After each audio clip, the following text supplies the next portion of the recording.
हाथ में हथकड़ी और पांव में जंजीर। ट्रंप के फैसले के पीछे की वजह और भारत में क्यों पनप रही अमेरिका के प्रति नफरत, जानेंगे इसे। साल 2047 में अंग्रेजों ने तो भारत छोड़ दिया था, लेकिन क्रांतिकारी और स्वतंत्रता सेनानी का चोला ओढ़े कुछ लोगों ने बंटवारे जैसे कृत्य को अंजाम दिया। लेकिन आज के भारत में कुछ लोगों को पाकिस्तान से दोबारा बुला लिया गया, तो उनकी क्या रही प्रतिक्रिया, जानेंगे। नमस्कार, खबर प्रधान शो देख रहे हैं आप और मैं हूं निवेदिता।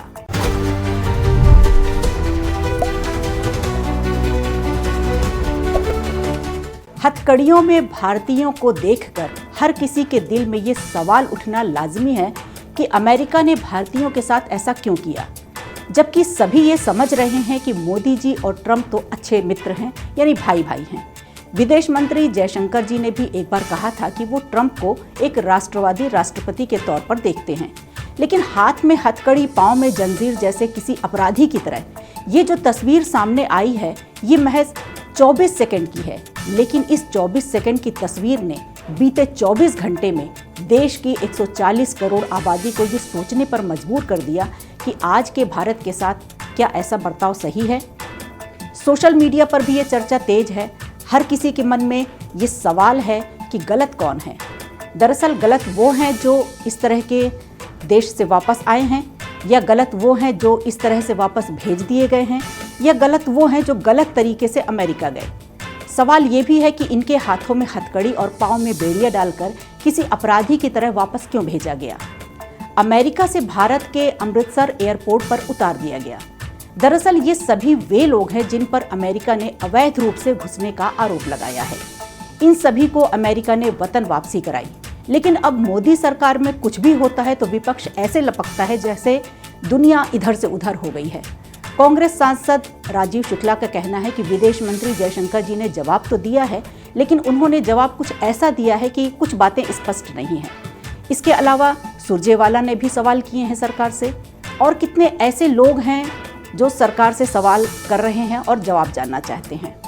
क्या सरकार जानती है कि कितने ऐसे लोगों को डिटेंशन सेंटर में रखा गया है? क्या सरकार जानती थी कि उन्हें इस तरह से वापस भेजा जाएगा? सरकार अपना स्टैंड क्लियर करे। लेकिन वहीं जयशंकर जी का कहना है कि सभी देशों की ये जिम्मेदारी है कि विदेश में रह रहे सभी प्रवासी भारतीयों को या वतन के लोगों को वापस बुलाएं, और ये नीति किसी खास देश पर लागू नहीं होती। ये इंटरनेशनल रिश्तों की एक सामान्य प्रक्रिया है। खैर, सवाल कई हैं और यही सवाल विपक्ष बार बार उठा रहा है।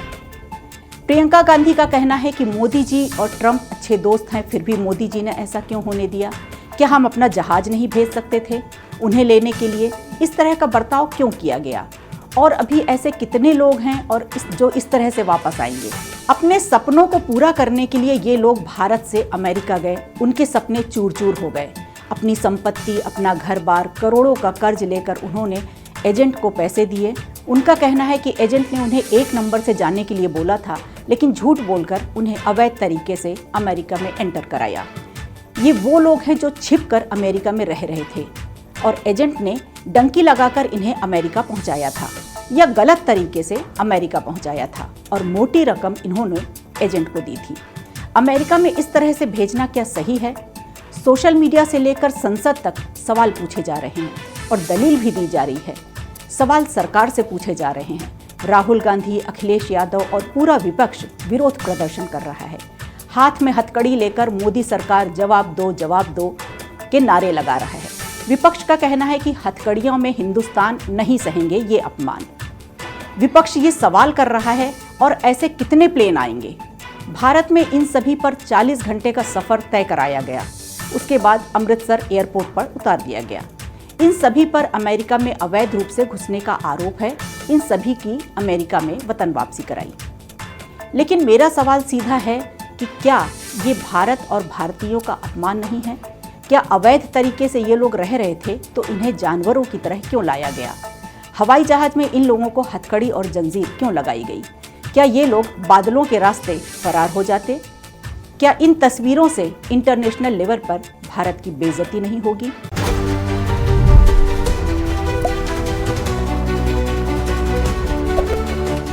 दिल्ली के मजनू का टीला स्थित एक मतदान केंद्र पर रेशमा ने बुधवार को इलेक्ट्रॉनिक मशीन पर गर्व के साथ बटन दबाया और उनके चेहरे पर मुस्कान फैल गई। 50 वर्षीय रेशमा ने अपने जीवन में पहली बार वोट डाला, न केवल उम्मीदवार चुनने के लिए बल्कि अपने परिवार के भविष्य के लिए भी। रेशमा उन 186 पाकिस्तानी हिंदू शरणार्थियों में से एक है जिन्होंने कई वर्षों की अनिश्चितता के बाद पहली बार दिल्ली विधानसभा चुनावों में अपने मताधिकार का प्रयोग किया। पाकिस्तान से भारत आने और नागरिकता हासिल करने तक के सफर में एक शक्तिशाली क्षण था। इन सभी को नागरिकता संशोधन अधिनियम के तहत भारतीय नागरिकता मिली। पाकिस्तानी हिंदू शरणार्थी समुदाय के अध्यक्ष धर्मवीर सोलंकी ने उम्मीद जताई है कि उनके संघर्ष कम होंगे। उन्होंने कहा कि अब हमें लगातार अपना ठिकाना नहीं बदलना पड़ेगा। हमें आखिरकार स्थायी घर और आजीविका का एक स्थिर साधन मिलेगा। सोचिए, जो वोट हम 5 साल में एक बार डालते हैं वो किसी की जिंदगी बदल सकता है। अगर देश की जनता ने हमें 11 साल पहले अपना वोट सही नहीं डाला होता और केंद्र में मोदी सरकार नहीं होती तो क्या ऐसा हो पाता? खबर प्रधान शो में आज के लिए इतना ही। नमस्कार। वीडियो अच्छा लगा हो तो लाइक कीजिए, शेयर कीजिए और कमेंट बॉक्स में हमें ज़रूर बताइए।